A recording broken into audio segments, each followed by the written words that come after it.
네, 시청자 여러분 안녕하십니까? 일요 포커스 진행의 신봉합니다. 대학 수학능력시험이 지난 14일 모두 마무리됐습니다. 그동안 입시에 몰두해온 수험생 여러분, 그리고 뒷바라지에 수고한 학부모 여러분께 위로와 격려를 드립니다.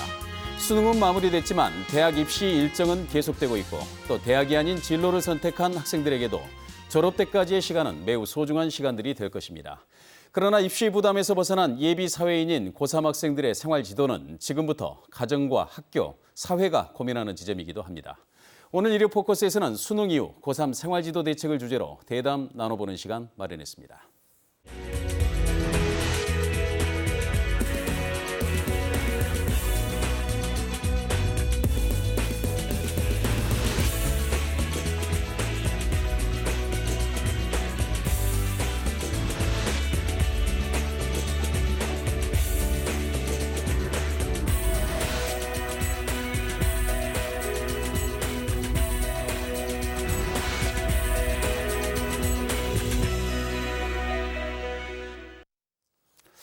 네, 먼저 참석해 주신 분들 소개해 드리겠습니다. 전남도의 교육위원인 이혁재 도의원 참석하셨습니다. 네, 어서 오십시오. 안녕하세요. 네, 김성애 전남도교육청 학생생활안전과장 함께 하셨습니다. 네, 반갑습니다. 네, 두 분 이렇게 참석해 주셔서 고맙습니다. 오늘도 활발한 토론 부탁드리겠습니다. 예, 우리가 오늘 토론해야 될 주제가 수능 이후 고3 생활지도 어떻게 해야 하나 이런 문제인데요. 먼저 수능 이후에 고교 3학년들의 교육 과정은 어떻게 이루어지는지 먼저 한번 알아보고 그 부분에 대해서 어떤 문제점은 없는지 한번 지적해보고 본격적인 대담 이어가 보겠습니다. 먼저 김성희 과장님, 수능 이후 고교 3학년들의 교육 과정은 지금 어떻게 편성되고 운영이 되고 있습니까? 네, 지금까지 수능 이후에 고3 교실이 주로 파행적으로 운영된다거나 시간을 때우는 방식으로 많이 진행되어 왔던 것은 사실입니다. 그러나 기본적으로 수업 일수 등 원칙은 동일하게 적용을 하고 있고요. 정상 운영을 전제로 하고 있습니다. 최근에 교육부에서도 예비 사회인 대비 실질적인 교육 프로그램을 아이들에게 제공하는 데 중점을 두고 있고요. 저희 전라남도 교육청에서도 우리 아이들이 앞으로 사회에 나가서 예비 사회인으로서 필요한 여러 가지 자기개발 프로그램들을 준비해서 다양한 교육 과정을 제공하기 위해서 노력을 하고 있습니다. 알겠습니다. 그러면 지금 그 수업 일수가 남아 있고 정상적인 교육 과정은 진행이 되니까 일단은 고3 학생들에게는 좀 우울한 얘기일지는 모르겠으나 그 수업 일수만큼은 출석을 하고 반드시 교육 과정에 따라야 된다 네, 이런 그렇습니다. 말씀이시잖아요. 네. 지금 이혁재 도의원께서는 지금 이런 부분들에 대해서 3학년 교육 과정에 대해서 굉장히 문제의식을 많이 피력해 보신 분인데 어떤 부분에 문제가 있다고 보십니까? 네, 지금 올해 수능도 그렇지만 과거의 학력고사 시대 때나 네. 지금이나 시험이 끝나고 나면 그 순간부터 학교 교육 과정이 거의 뭐 없다시피 할 정도로 파행적으로 이루어져 왔습니다. 네. 그런 이유 때문에 작년에 큰 사고도 있었고요. 네.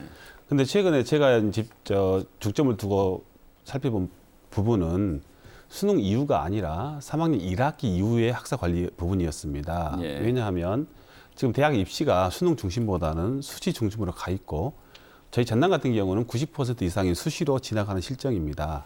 그렇기 때문에 3학년 1학기 기말고사가 끝나는, 내신이 끝나는 그 순간부터 네. 우리 아이들이 해방감에 젖어 있습니다. 네. 제가 그래서 이번 행정감사를 준비하면서 자료를 요구해 봤어요. 예. 전남에 있는 일반계교 80개 전곳에 3학년 1학기, 2학기 출결사항을 점검해 봤습니다. 그런데 아니나 다를까 보면 목포 지역만 봐도요. 예. A 학교 같은 경우는 3학년 1학기 기말고사가 끝나는 시점 7월 달에 출결사항과 이제 2학기 시작된 9월 달을 살펴봤어요. 네. 근데 1학기 끝나는 시점은 그 학교에 총 24명이 조퇴를 했습니다. 네. 그런데 2학기 접어들면서부터 바로 조퇴 숫자가 93명으로 네. 거의 뭐 4배 정도 증폭했고, 근데 이게 단 이 학교만의 문제가 아니라 대부분의 학교가 B학교는 25명에서 114명.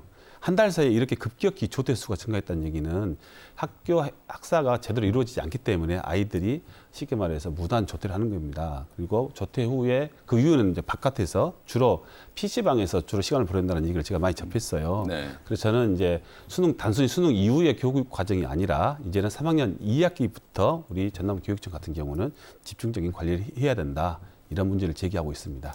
지금 데이터상은 그렇지만 우리 그 과장님께서도 지금 그런 부분을 어떻게 판단을 하고 계실지 모르겠지만 저희가 이제 취재 현장에서 봤을 때 보면은 방금 말씀하신 것처럼 전남 학생들 같은 경우는 수시로 90%가 가다 보니까 지금 예체능 학생들에 대한 그 대학 진학 지도가 제대로 이루어지는 학교들은 거의 없더라고요. 보면 일반계 고등학교 같은 경우에서 예체능 학생들이 수시로 대학을 실기 위주로 시험을 봐야 될 때는 학교에서 정상적으로 이 학생들에게 결석을 인정해주거나 하는 방법이 없으니까 조퇴를 하는데 대부분 그게 무단 조퇴로 이렇게 잡히는 그런 경우가 많이 있던데 방금 이제 PC방이라고 말씀하셨으면은 이제 그게 이제 정상적인 생활 지도 과정에서 문제점일 텐데 고3 학생들 같은 경우는 진학 지도 상으로도 이 무단 조퇴가 발생할 수 있다는 점, 이 점에 대해서는 어떻게 생각하십니까? 물론 예체능 학생들이 조퇴하는 경우 있긴 있습니다. 네. 근데 그게 전부는 아니란 말씀입니다. 그게 전부는 예, 아니다. 왜 그러냐면요.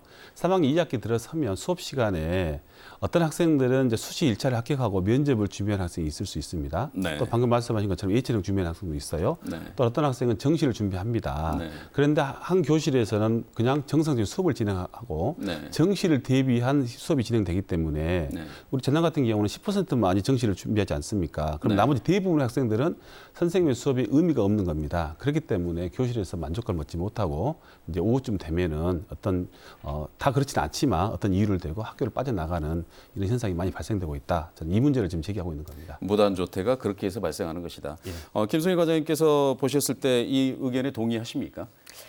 지금 의원님께서 우리 아이들이 고 3학년 2학기부터는 거의 조퇴도 많이 하고 그다음에 학교 내에서는 아이들에게 맞춤형 교육 과정이 이루어지지 않기 때문에 그런 파행적인 현상이 이루어지고 있다는 그런 말씀이신데요.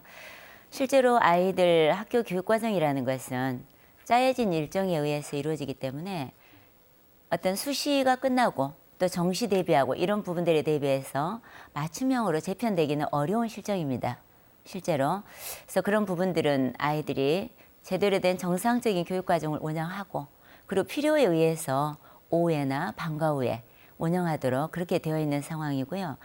물론 현실적으로 그런 어려움들을 떨어버리고 아이들이 필요한 교육 과정을 재편해가지고 한다면 더할 나위 없이 좋겠지만 어려운 그런 실정입니다. 그렇다면 이제 대학 입시의 다양성에 비춰봤을 때 학교의 교과 과정이라든가 수업의 운영 이런 부분들이 너무 획일적으로 이루어지고 있다 이런 지적도 있을 것 같은데요. 이런 부분에 대해서는 어떻게 생각하십니까? 그 부분에 있어서는 좀 이렇게 말씀을 드리고 싶습니다. 예를 들어서 학교도 탄력적인 교육과정을 운영하고 있는 학교들이 많습니다. 교육과정 내에 보면 교과 수업도 있지만 창의적 체험활동 관련된 시수가 많이 있습니다. 대부분의 많은 학교들이 어쨌든 1학기에는 아이들 교과 수업을 위주로 해서 많이 편성을 하고요. 그리고 수능 이후에 아이들이 시험을 많이 본 이후에는 창의적 체험활동 시간을 늘려서 그러니까 1학기에는 주로 교과 수업 위주로 많이 하고요. 그리고 2학기에는 창체 시간을 많이 활용해서 아이들 자기개발 활동할 수 있는 시간들을 많이 하고 있고요. 그리고 여름방학 같은 경우도 최대한 늘려서 아이들 수업에 활용한다거나 그렇게 하면서 겨울방학을 줄이는 이렇게 탄력적인 교육과정을 저희 전남 도내 학교들도 많이 운영을 하고 있습니다. 그리고 아까 말씀하셨던 것처럼 우리 아이들이 오후에 이제 조퇴하거나 이런 부분들은 물론 학교에서 나온 자료들이기 때문에 정확하게 그런지는 저희가 확인해 보지 않아서 모르겠지만 그 아이들이 전부 다 PC방으로 간다거나 그러진 않는다고 생각을 합니다. 그 부분에 있어서는 학교에서도 책무성을 가지고 아이들이 실제로 진로와 관련된 그런 체험활동을 하거나 또는 필요로 하는 그런 활동들과 또 연계해서 또 이루어질 수도 있다고 봅니다. 나중에 이 부분 그 무단 조퇴 그 데이터에 관련된 부분은 일단은 무단 조퇴로 잡히긴 하지만 이 학생들이 구체적으로 무엇을 하기 위해서 했느냐 아까 조금 전에 제가 말씀드렸던 예체능 학생들이 진학 지도를 할 때 이 부분이 그 학교에서는 할 수 있는 처리할 수 있는 방법이었기 때문에 조퇴 그 다음에 선생님들의 학교의 책임을 그 가중되는 부분들을 피하기 위해서 무단 조퇴로 잡히고 있다라고 하는 게 저희 취재 기자들의 의견이기도 하고 그렇거든요. 이런 부분들은 개선돼야 된다라는 보도를 저희도 지금 많이 해오고 있는 그런 상황이기 때문에 이 부분은 논외로 일단 치고 사실상 고3들의 생활 관리가 이혁지 의원께서는 그 3학년 1학기 기말고사부터 끝난 뒤부터 생활관리가 시작이 돼야 된다라고 주장을 하고 계시는 거고요. 저희가 오늘 토론 주제로 삼고 있는 게 이제 수능 이후 고3 생활지도가 필요한 이유 이런 부분인데요. 자, 그렇다고 보면 우리가 수능 이후 고3 생활지도가 사실상 논의의 전면에 떠오르게 된 게 지난해 좀 안타까운 사고였고 지금 이혁재 의원께서도 조금 전에 잠깐 언급해 주셨지만 작년에 큰 사고라는 표현으로 언급해 주셨지만 수능 이후에 체험학습 신청을 내고 학생들이 단체로 수시 합격한 친구들이 갔다가 강릉 펜션에서 안타까운 사고를 당한 이후부터 사실상 고3 학생들의 이제 생활지도 어떻게 할 것인가 이 부분이 사회적 관심사가 된 건 분명합니다. 그 이후에 좀 뭔가 달라진 부분이 있습니까? 김성희 과장님. 네. 네, 대체적으로 이제 수능 이후에 우리 고3 학생들은 학업에 얽매이지 않기 때문에 아무래도 자유롭기도 하고요.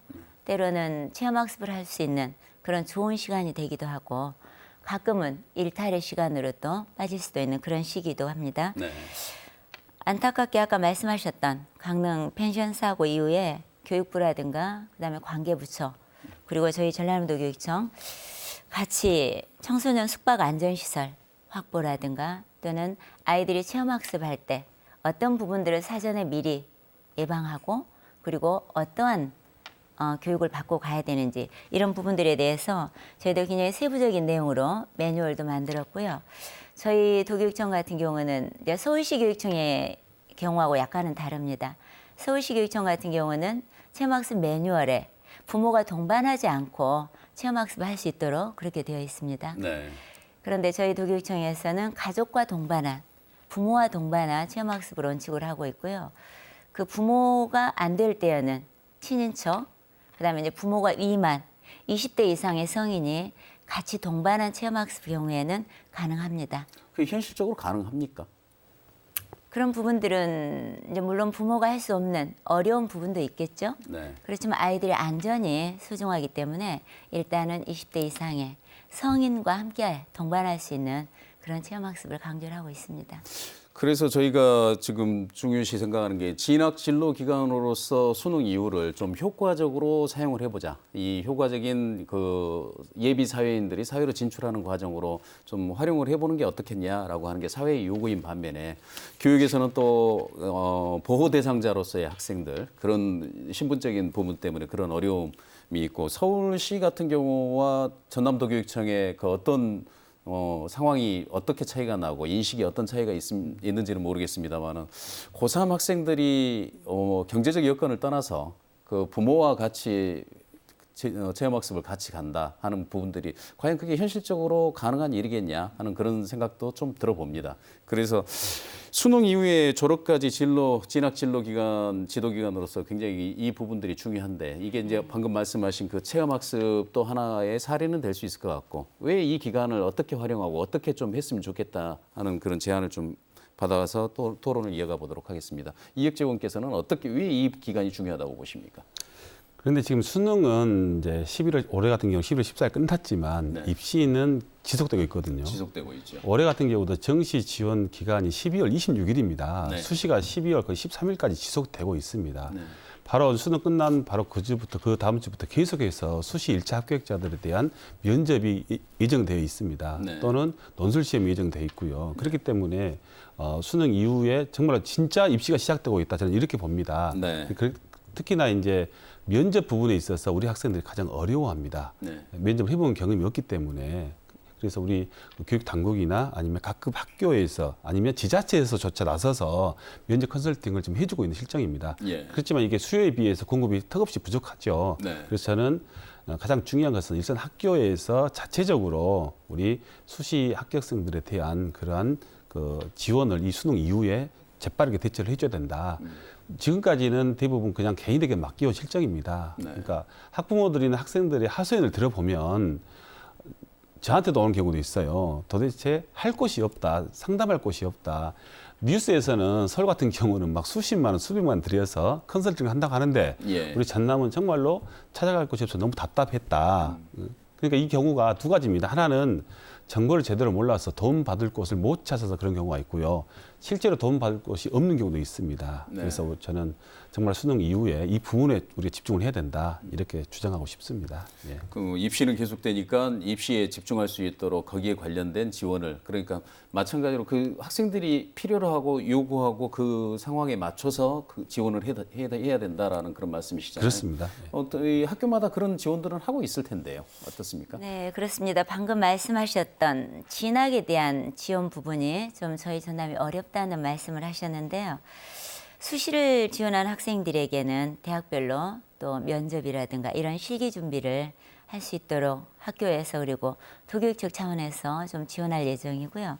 그다음에 정시 지원 예정 학생들 역시 마찬가지입니다. 정시 지원 전략을 수립해서 아이들 상담을 해준다거나 또 진학 컨설팅을 해주는 그런 시스템을 아마 저희 도교육청에서도 마련한 것으로 이렇게 알고 있습니다. 알겠습니다. 근데 이 방금 말씀하신 것처럼 그 과거에 입학사정관을 하셨기 때문에 그 경력을 알고 직접 개인적인 인연으로 찾아오시는 분도 물론 있다라고 이렇게 말씀해 주실 정도인데 그렇다고 보면 진학진로 지원기관이 이 고3 학생들을 위해서 필요한 것 아니냐 하는 그런 지적인데요. 전남도 교육청 차원에서는 지금 하고 있다라고 표현하셨는데 진학진로 지원기관 어떤 현황은 어떻고 어떻게 운영을 하고 또 필요하다면 확충 계획은 어떻게 갖고 계십니까?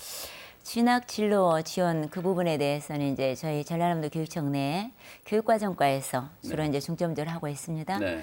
요즘에 4대 권역에 진학 지원 센터를 만들어서 중점적으로 아이들에게 맞춤형으로 컨설팅을 제공하고 있고요. 수시와 정시에 맞게 지금 집중적인 맞춤형 컨설팅을 제공하려고 준비하고 있는데 그 기본적인 사항은 저희가 이제 그 부분에 대해서는 추후에 말씀드리도록 그렇게 하겠습니다. 알겠습니다. 네. 제가 구체적으로 네. 말씀드리겠습니다. 제가 워낙 교육과정과에 관심이 많았기 때문에 예. 지금 4대 권역 목포권, 여수권, 순천권, 나주권에 진학센터를 올 5월 달에 설치를 했습니다. 네. 작년부터 꾸준히 제기해왔고 저희 상임위에서도 교육감의 공약이기도 했었고요. 근데 이제 4개 권역이기 때문에 전남이 22개 시군이지 않습니까? 예. 이 학생들을 다 수요하기가 좀 부족하고요. 사실 현재 거기에 상주할 수 있는 상담사가 없습니다. 네. 설치는 돼 있지만 상담사는 지금 본청이나 아니면 각급 학교 교사들이 파견 형식으로 이렇게 운영되고 있어요. 예. 그나마 그것도 굉장히 발전된 겁니다. 사실은 예전에 비하면. 그렇습니까? 민서 3기 들어서 정말 확충된 거거든요. 그리고 또 학교 자체에 진로 진학 상담 교사분이 다 한 분씩 계십니다. 네. 이분들이 학교에서 마크를 하고 있고요. 또 지자체에서도 도움을 주고 있고 특히 여수 같은 경우는 지자체에서 많은 도움을 주고 있고요. 저희 목포시에서도 자체적으로 예산을 가지고 또 정시 설명회 또 수시 설명회 면접 컨설팅을 하고 있고 이렇게 노력을 하고 있습니다만 그러니까 예전에 비해서 많이 이렇게 발전되어 왔지만 그럼에도 불구하고 저는 부족하다 이런 말을 드리는 겁니다. 절대적으로 그 기관의 숫자나 그다음에 컨텐츠, 그다음에 거기를 운영할 사람들이 절대적으로 부족하다는 그런 말씀이시죠? 네, 그렇습니다. 그럼 이거 어떤 방향으로 좀 개선이 된다고 보십니까? 방법 하나밖에 없습니다. 기존 해왔던 것에 더 확충하는 방법밖에 없습니다. 예를 들어서 진로진학센터에 상주 상담 교사를 파견해야 되고요. 현재는 4개 권역이지만 지금 광양 같은 곳은 없어요. 그러면 이걸 더 예산을 늘려서 확보하는 차원으로 가야 되겠죠. 결국은 예산 문제라는 거. 예산과 인력 문제입니다. 예. 지금 그 대학 진로 진학과 진로 지원 기관이 이렇게 확충이 되려고 하는데 결국 교육청만 가지고 될 수 있는 부분은 분명히 아니지 않습니까? 지자체가 지역 인재를 양성한다는 그 대전제에 동의를 한다면 지자체의 지원을 끌어내야 된다라고 생각하는데 이 부분에 대해서는 어떤 방식으로 좀 활성화가 돼야 된다고 보십니까? 예, 맞는 지적이십니다. 지금 네. 서울이나 다른 대구 쪽 어떤 지자체에서는 교육청이 아니라 지자체에서 별도로 진학진로센터를 설치해서 운영하는 곳도 있습니다. 네. 그만큼 그 지자체장이나 아니면 지자체 집행부의 교육에 대한 의지가 굉장히 중요하다. 저는 이렇게 보는데 안타깝게도 우리 전남 지자체 중에서는 이제 몇 군데 빼놓고는 그렇게 우리 교육 쪽에는 관심이 있지만 교육 중에서 특히 진학 부분에 이렇게 큰 관심을 둔 것이 아직은 없는 게 좀 답답합니다만 방금 말씀하신 대로 우리 교육 당국의 예산만을 할 수 없기 때문에 예. 지자체의 적극적인 협조를 구해서 이렇게 앞으로 예산을 확보하는 방안이 있지 않을까 싶습니다.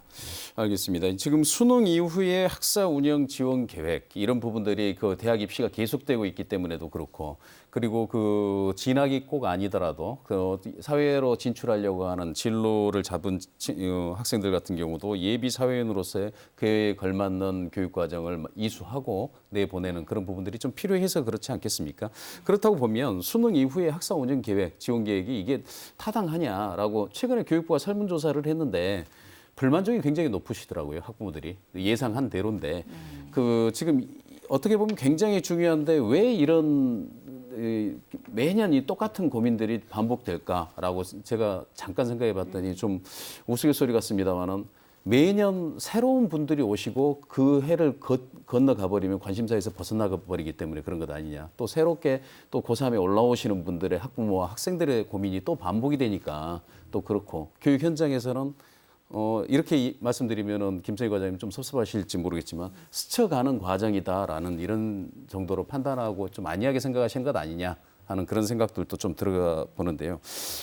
이 부분 차차 토론해 보기로 하고요. 이 교육부가 발표한 프로그램 지원 내용들이 있더라고요. 근데 굉장히 좀 유용한 부분들인데 과연 현실적으로 가능한 부분이냐 하는 그런 측면은 좀 의문시 되던데 김성희 과장님께서 먼저 교육부가 발표한 프로그램 지원 내용들 한번 소개를 해주시고요. 이 네. 부분이 어떤 방식으로 좀 이 학교 교육 과정에서 운영이 될 건지 한번 판단 한번 해주시죠. 네. 방금 말씀하셨던 것처럼 스쳐 지나가는 이제 그런 어떤 프로그램으로 또 학교가 좀 책무성이 없게 느껴지는 이런 부분들도 있었습니다. 저희들 이제 교육기관에 몸담고 있는 사람들로서 그런 부분들도 좀 반성할 수도 있겠고요. 그러나 학교 현장에 또 여러 가지 어려움들이 있고 다른 여러 가지 정상적인 교육 과정을 운영하는 데 있어서 이제 끝나지 않았거든요. 수능이 끝났다고 그래서 교육 과정이 전체적으로 다 끝난 건 아닙니다. 네. 이제 짜여진 교육 과정은 운영을 하는데 이미 시험이 끝났기 때문에 아이들에게 교과 수업을 지도한다는 부분에 있어서는 사실 굉장히 효율성이 떨어지는 부분이 있는 거죠. 네. 그래서 이제 그런 부분에 이제 착안을 해서 방금 말씀하셨던 교육부가 예비 사회인으로서 네. 필요한 그런 프로그램들을 지원을 하겠다 하는 부분들을 대대적으로 발표를 했습니다. 그중에 이제 대표적인 것들 몇 가지만 말씀을 드리면은요. 아이들에게 요즘 살아가는데 절대적으로 필요한 운전면허 네. 교육이라든가 이제 이런 운전면허 교육 같은 경우는 도로교통공단에서 주관해서 또 연계해가지고 운영할 수도 있겠고요. 그다음에 요즘 IT 자격증, 네. 컴퓨터 프로그램 활용 능력이라고도 할 수 있겠죠. 네. 워드 프로세서 자격증이라든가 그래서 그런 자격증 취득을 지원할 수 있도록 하는 거라든가 또는 아이들에게 근로교육 프로그램들 그리고 온라인을 활용해서 청소년들에게 노동 인권 교육을 해준다든가 네. 그다음에 세금 교육 그리고 또 이와 연계해서 금융감독원과 연계한 금융 프로그램 등 그런 아이들이 실제로 사회에 나가서 필요한 여러 가지 실질적인 프로그램들을 지원한다는 그런 내용들을 많이 발표했고요. 근데 이런 프로그램들이 사실은 강사라든가 인력 문제에 있어서 수도권이나 또는 대도시 소재 고등학생들을 대상으로 하기에는 적절할 수도 있겠으나 저희 전남 같은 경우 보면은 농촌과 어촌들이 있어서 좀 한정되는 그런 안타까운 부분들이 있습니다. 네. 그러나 저희 전라남도 교육청에서도 이제 수능 이후에 이런 지원 프로그램들을 확충을 할 예정이고요. 네. 가능한 경우에도 우리 학생들도 이용할 수 있도록 적극적으로 프로그램을 좀 꾸리려고 하는 그런 상황입니다. 지금 교육부가 발표한 그 안들은 그렇고요. 전남 여건에 맞는 고3 프로그램들이 전문적으로 해왔던 부분들이 있으시다면 어떤 부분들이 있을까요? 예, 지금 저희 전라남도 교육청의 여건에 맞는 아이들 고3 프로그램들은 상당히 다양하게 이루어지고 있다고 볼 수 있겠습니다. 네. 첫째 민선 3기에 들어와가지고 지금 적극적으로 하고 있는 우리 아이들 프로젝트 활동이 있습니다. 청소년 미래도전 프로젝트 활동인데요. 고3 아이들도 지금 32개 팀, 약 200여 명 학생들이 이 미래도전 프로젝트 활동에 참여를 하고 있고요. 미래도전 프로젝트라고 하는 건 어떤 내용입니까? 저희가 올해 역점적으로 추진하고 있는 그런 사업인데요. 아이들이 자기 주도적으로 팀을 만들어서 현재는 3명에서 10명 사이 아이들이 팀을 만들어서 하고자 하는 어떤 진로와 연계된 그런 프로젝트를 계획을 세우고 실행하고 그리고 나중에 그 성과 나눔까지 같이 할 수 있도록 만들어진 그런 프로젝트입니다. 일종의 창의적 체험 활동이라고 보면 되겠습니까? 아이들이 스스로 주도해서 꾸려나가고 실행하는 그런 프로젝트입니다. 네, 알겠습니다. 또 그런데 예. 이제 고등학생들이 지금 고3이 여기 한 200여 명이 지금 활동을 하고 있고요. 예. 아무래도 이런 고3 같은 경우는 학업이나 이런 부분들 때문에 미뤄서 지금 수능 이후에 집중적으로 활동할 수 있도록 예. 지금 그렇게 예정되어 있는 것으로 알고 있고요. 이 중에 약 5팀 정도는 국외 연수 그런 국외 프로젝트거든요. 그래서 겨울 방학 중에 아이들이 자원봉사 활동을 하거나 또는 해외 교류를 하거나 그다음 항일 유적지 탐방을 하거나 이런 해외 교류 활동도 하는 것으로 이렇게 알고 있습니다. 네. 또 저희 그 고3 수험생들이 오랫동안 나름대로 고생하고 최선을 다해서 그 시험을 봤고요. 이런 아이들 뒤풀이 겸 아이들의 힐링을 위한 예. 그런 프로그램도 저희가 지금 진행을 하고 있습니다. 금주 토요일 11월 16일에 우리 미래도전 프로젝트에 참여하고 있는 아이들 중에서 공연을 할 수 있는 그런 팀들이 많이 있습니다. 네. 그래서 버스킹을 지금 계획을 하고 있는데요. 권역을 3개 권역으로 나누어서 지금 이쪽 목포 무안 쪽에서는 무안에 있는 남학중앙공원에서 예. 11월 16일 오후 2시 반부터 2시간 동안 아이들이 지금 나와서 공연할 계획이고요.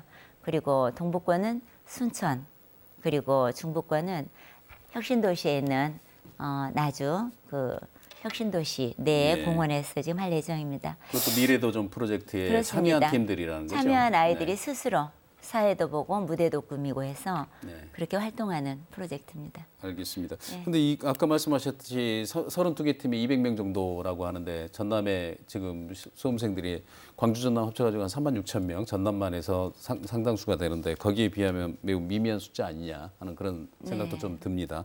지금 그 이혁재 의원께서는 지금 전남 여건에 맞는 고3 프로그램들 이 부분들을 지금 교육부가 발표한 프로그램 지원 내용 시범 사업하고 저희가 봤을 때는 상당히 괴리감이 느껴질 정도로 이렇게 좀 빈약하다라는 생각이 들었는데 지금 이 부분 어떻게 평가를 해보시면 어떻게 느끼십니까? 예, 교육부가 이번에 발표한 것은 정말 이제 실생활에서 필요한 부분 같고요. 네. 방금 김성애 과장님께서 말씀하신 청소년 미래도전 프로젝트는 일부분입니다. 네. 이거 외에도 우리 교육 당국에서 하고 있는 게 많은데요. 많이 예를 있죠. 들면 네. 우리 이제 교육청 산하의 직속기관들이 있습니다. 특성화된 직속기관들이 예를 들어서 이번 올해 그 오픈한 영광의 안전체험 학습장이 있어요. 네. 안전체험 학습장에서는 고3 학생들을 대상으로 수능 끝나면 약 1,000명을 대상으로 안전체험이 예고돼 있고요. 예. 또 여수에 가면 국제교육원이 있습니다. 이쪽에서는 또 고3 학생들을 대비하는 또 어학 강좌 네. 이런 것들이 예정돼 있고요.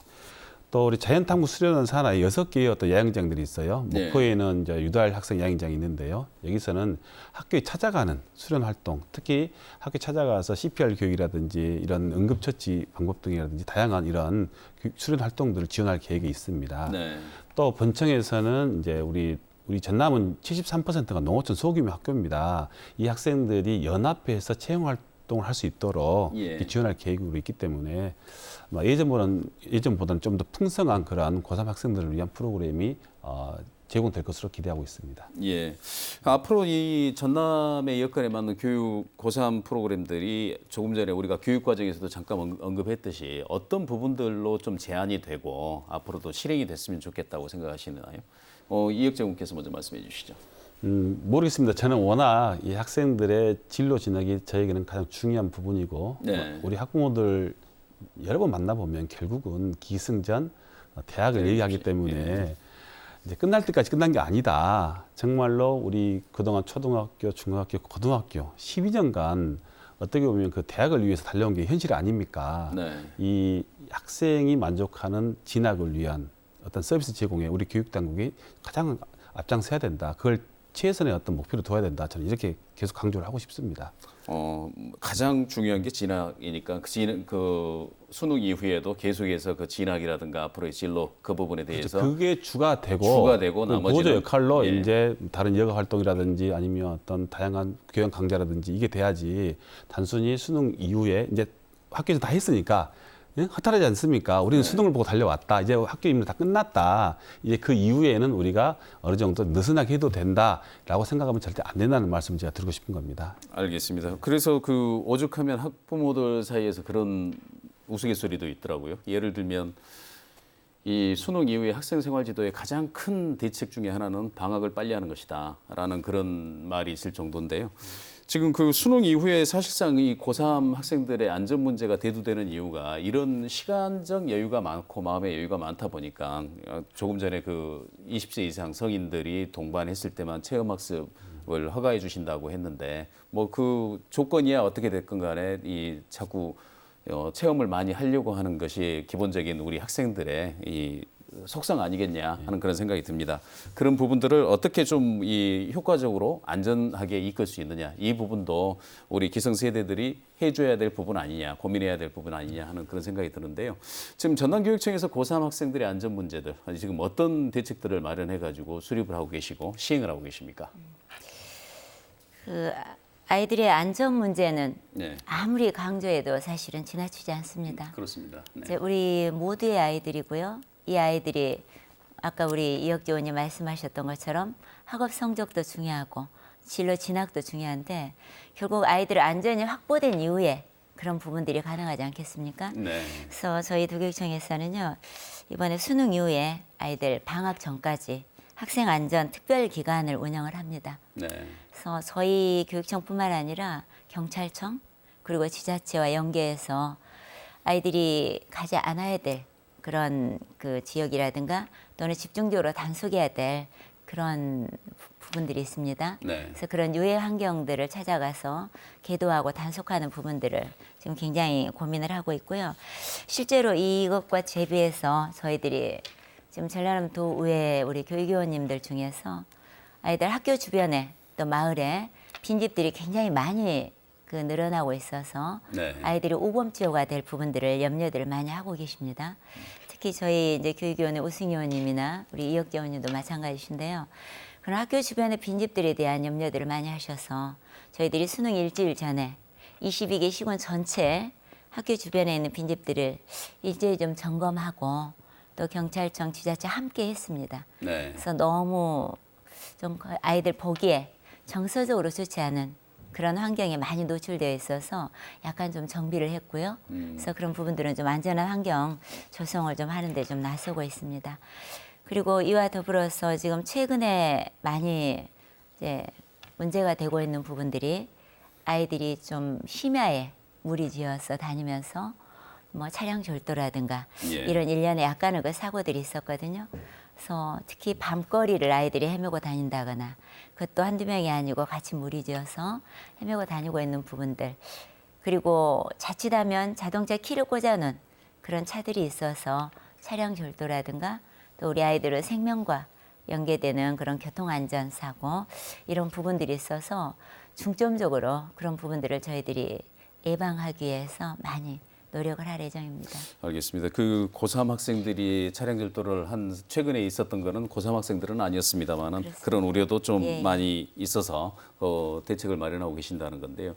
지금 고3 학생들의 안전 문제 어떤 방향으로 좀 더 가야 된다고 보십니까, 이혁재 의원? 네, 뭐 고3뿐만 아니라 모든 청소년들의 안전 문제가 중요하지 않습니까? 예. 그런데 이 안전 문제를 우리 학교 당국에서 책임질 수가 100%할 수가 없습니다. 왜냐하면 학교 안에서 일어나는 어떤 학생들의 안전은 학교에서 담보할 수 있겠지만 학교 밖에서 일어나는 이런 사고들은 어떻게 할 수가 없지 않습니까? 네. 그래서 저는 학교와 특히 지자체 또 경찰서 그다음에 더욱 중요한 부분이 이제 시민단체가 있습니다. 예를 들어서 방범대라든지 예. 시민경찰들 이 모두가 힘을 합쳐서 학생들 안전을 책임져야 한다고 봅니다. 특히나 아까 과장님께서 말씀하신 심야에 배회하는 학생들이 많습니다. 특히 이제 수능이 끝나면 우리 예. 고3 학생들 특히나 이제 남녀가 함께 무리지어 다니는 학생들도 꽤 있어요. 네. 이런 부분들은 학교에서 어떻게 선생님들 할 수 있겠습니까? 이런 부분들을 어떤 뭐 시민 경찰이라든지 아니면 경찰서 연합해서 이렇게 지도 감독하는 그런 방법을 좀 택했으면 좋겠습니다.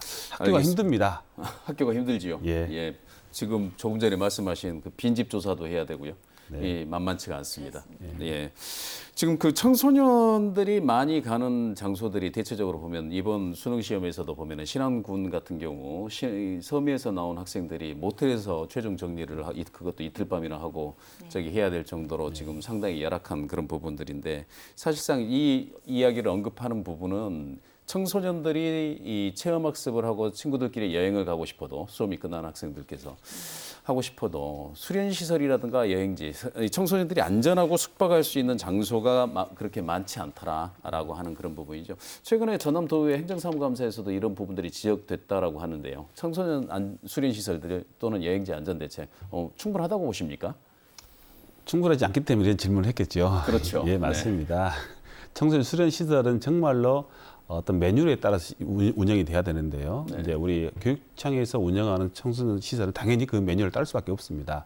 하지만 민간 시설들도 있어요. 예. 이 부분들이 단순히 시설만 좋다고 해서 되는 게 아니거든요. 네. 시설도 중요하지만 거기에 프로그램이 과연 우리의 교육 당국이나 여가부에서 인정하는 프로그램을 갖췄느냐 안 갖췄느냐도 굉장히 중요합니다. 네. 이런 부분들을 저희 이제 그 교육 당국에서 철저히 감독해야 되는데 또 현실적으로 다 하기가 쉽지가 않습니다. 예. 특히나 이제 숙박 문제 부분에 있어서는 정말 유스 호스텔 같은 것들이 많아져서 학생들이 자유롭게 이용하면 좋겠는데 그렇지 않지 않습니까? 네. 그래서 여행을 가면 모텔이나 뭐 갔는데 이 부분도 학교에서는 어떻게 지도 감독할 수가 없어요. 그래서 다시 한번 강조드리지만 이런 부분들은 지자체와 경찰이 좀 적극적으로 나서서 특히나 이제 연말 때 많이 하겠지만 네. 청소년들에 대한 집중을 좀 더 해줬으면 좋겠습니다. 예. 일단 청소년 수련 시설이라든가 이런 부분들을 교육 당국에서 어쩔 수는 없겠습니다만은 그 갈 수 있는 곳과 그렇지 않은 곳 이런 부분들에 대한 정보를 구체적으로 학생들에게 전달해주는 이런 역할들은 좀 충분히 할 수 있지 않을까 싶습니다. 근데 전남도 교육청에서 지금 청소년 수련 시설이라든가 여행지에 대한 그런 충분한 정보를 제공하고 있다고 보십니까? 어떻게 제공하고 있습니까? 사실 이제 우리 수능 이후 수험생들에게는 많은 혜택이 주어집니다. 네. 박물관이라든가 미술관, 뭐 공연장 등에서 할인 혜택도 주어지고요. 저희들이 이제 가족과 함께라든가 이런 문화체험 활동을 사실 이제 굉장히 권장을 하고 있고요. 이제 그런 상황에서 과연 안전을 담보로 할 수 있는 것인지 이제 이런 염려도 많이 됩니다. 특히 수련장 같은 경우 아이들이 단체로 가서 수련 활동을 했을 때 얼마나 안전할 것인지 이런 부분들에 대비해서요. 아까 우리 이혁지 의원님 말씀하셨지만 아이들이 정말 그 수련장에 수련 시설로 등록이 되어 있는지 뭐 프로그램 같은 경우 종합적으로 인정을 받았는지 이런 부분들은 저희 교육청에서 네. 직접적으로 확인하고 아이들에게 안내하고 이제 이런 상황이고요. 어떤 프로그램이라든가 이런 부분에 대한 안내보다는 특히 작년에 문제되었던 청소년 숙박시설에 대한 안전 확보 네. 이런 부분들이 굉장히 중요하다고 생각을 합니다. 그래서 이런 부분들에 대한 안전과 위생 점검을 위해서는 농림식품부 그리고 지자체 이런 데서 좀 많이 도와주셔야 될 것 같습니다. 숙박에 대한 부분들은 좀 철저하게 가셔가지고 안전 점검을 좀 실시를 해주신다거나 그다음에 이제 문화체육관광부 같은 데서도 아이들이 좀 쉴만한 콘도미니엄 호텔 같은 부분들도 시설 점검을 좀 네. 함께 도와주시는 연계해서 아이들 안전을 좀 확보할 수 있는 그런 방향으로 나갔으면 좋겠습니다. 근데 그게 잘 안 되는 게 지금 관광지로 유명한 뭐 자치도 같은 경우는 가서 보면 학생들만 가가지고 투숙할 수 있는 시설이 몇 군데가 안 되더라고요. 사실상 보면 그게 이제 현실과 그 법규가 따라가지 못하는 이런 부분들일 수도 있고 방금 김성희 과장님께서 말씀해주신 관계부처 합동으로 이 부분을 했는데도 잘 이루어지지가 않더라라고 하는 것이 지금 예비 사회인들에 대한 우리 사회가 전반적으로 이 준비가 지도할 준비 내지는 배려할 준비가 좀 부족하지 않는가 하는 그런 생각이 좀 듭니다. 그래서 마지막으로 이제 시간이 다 대부분 마무리돼서요. 마지막으로 예비 사회인으로서 이제 고3 수능 수험생들 예비 사회인으로서의 성공적인 진출을 위한 대책 맺은 말로 한 말씀씩 듣고 토론 마무리하도록 하겠습니다. 먼저 김성희 과장님 말씀해 주시죠. 네, 우리 아이들이 고등학교 졸업하면 이제 사회인입니다. 지금 현재는 예비 사회인이겠죠. 우리 아이들이 사회에 나가서 실제적으로 필요한 것들 정말 너무나 많습니다. 가장 중요한 부분들은 학업 성적도 중요하지만 옆에 있는 친구들과 그리고 주변에 있는 사람들과 어떤 관계성 회복 그런 부분들에 있어서 관계성을 잘할 수 있는 인성교육도 대단히 중요하다고 생각합니다. 그래서 그런 부분들에 있어서 저희 전라남도 교육청과 학교에서는 아이들 관계 회복, 어울림을 잘할 수 있는 그런 인성 회복 중심의 교육 프로그램들도 많이 아이들과 함께 활용할 수 있도록 그렇게 할 예정이고요. 특히 한 아이도 포기하지 않겠다는 그런 전남교육 실현을 위해서 저희들 학생들의 안전을 위한 일에는 모든 국가기관들이 책임감을 가지고 협력을 해야 된다고 생각을 합니다. 학부모님들께서도 수능 이후에 자칫 소홀해질 수 있는 우리 자녀들의 일과에 대해서 좀 더 꼼꼼하게 자녀들의 일과를 좀 확인해 주시고요. 그리고 자녀와의 대화, 소통을 통해서 우리 아이들이 시험 불안에 대한 어떤 증후군 그리고 성적에 대한 어떤 비관 등 그런 일이 있을 수도 있습니다. 일어나지 않도록 정서적인 지지를 적극적으로 당부드리고 싶습니다. 알겠습니다. 이혁재 의원께서 말씀해 주시죠. 네. 네, 지금 이 방송을 보는 시각에는 아마 수능이 끝났고 편안하게 보고 계실 것 같은데요. 우리 수험생 여러분 정말 고생 많으셨습니다. 그런데 대학 입시, 특히 수능 시험은 끝이 아니고 또 새로운 시작의 출발점이다. 저는 이런 말씀을 꼭 드리고 싶습니다. 학교 졸업하기까지 아마 한 두세 달 남았는데요. 이 기간 그동안 함께하지 못했던 부모님 또 옆에 친구 또 책과 함께 더 많은 시간을 보내는 시간 가졌으면 좋겠고요. 멋진 대학생 또는 멋진 사회인이 되시길 진심으로 기원드리겠습니다. 네, 두 분 말씀 감사합니다. 네, 사실 수능 이후 고3 학생들의 생활지도 대책에 대한 고민은 매년 계속되지만 달라진 점을 피부로 느끼지 못하는 것 같습니다. 학생과 학부모들은 매년 달라지지만 전통적인 교육 과정과 예비 사회인을 대하는 정책 방향은 변화가 없기 때문입니다. 올해도 수능과 대학 입시, 졸업까지 석 달간의 시간을 견뎌야 하는 고3 학생들을 예비 사회인으로 진학 진로 지도하는 실효적인 정책을 아직까지 저는 보지 못한 것 같습니다. 지자체와 전남교육이 선제적으로 이 문제에 대응해 주기를 기대하면서 일요 포커스 오늘 순서 여기서 모두 마치겠습니다. 시청해 주신 여러분 고맙습니다.